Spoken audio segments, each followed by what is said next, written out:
Okay, to shorten the time it takes to make a pizza, a student designed an experiment to test the effect of sugar and milk on the activation times for baking yeast. He tested 3 different recipes. He randomized the order of the recipes and replicated the treatment 4 times.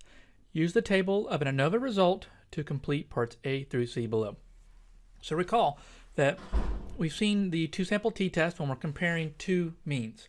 We use the ANOVA when we're comparing more than 2 means to detect a difference between more than 2 means.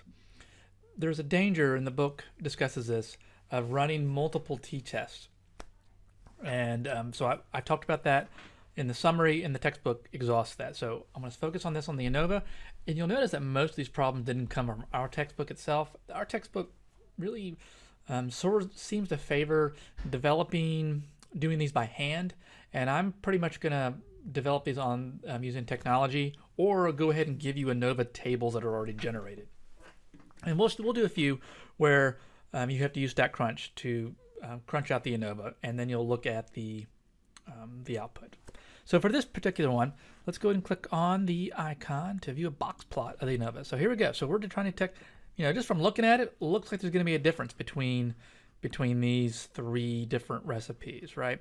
We have activation times, and the mean for number C is definitely higher than A and B. A is certainly higher than B. So there does appear to be a difference, just sort of practically speaking, right? I would think there should be a difference here. A lot of this has to do with variability. And we ran the ANOVA, and what we're looking for here are 2 main things: the F ratio, the F statistic, and the p-value. But before we get to that, it just wants us to set up the null and alternative hypotheses. So the null is that they're equal, no difference. So let's see, we have 2 different choices for that. We have B and D. So here it says the null is that they're not equal. And here this is basically saying that they're not equal. It's the same thing, right? And so the alternative hypothesis is that the means are not all equal. And so that is B. So there's a subtle distinction between B and D. So these say this D, that mu1 is not equal to mu2, which is not equal to mu3, that 2 of these can be equal and we're okay. It's that they're all not equal. If we just find one mean that's not equal, then that is enough evidence to reject HO. Okay, so a subtle difference there. Okay, now we've run the ANOVA. We're going to look at the table here in a second. Assuming the assumptions for inference are satisfied, perform the hypothesis test and state the conclusion. Be sure to state it in terms of activation times and recipes. Use a level of significance at 0.05. If they didn't tell us that, we would assume it's 0.05.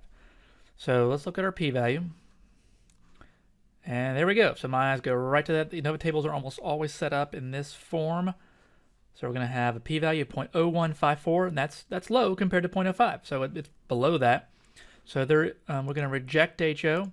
There is enough evidence, or sufficient evidence, that the mean activation times differ based on the recipes.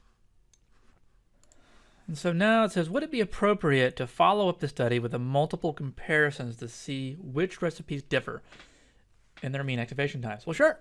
I mean, if we're going to reject HO and we say there is enough evidence to say that they're different, well, which ones are different and by how much? So we do these things called post hoc tests.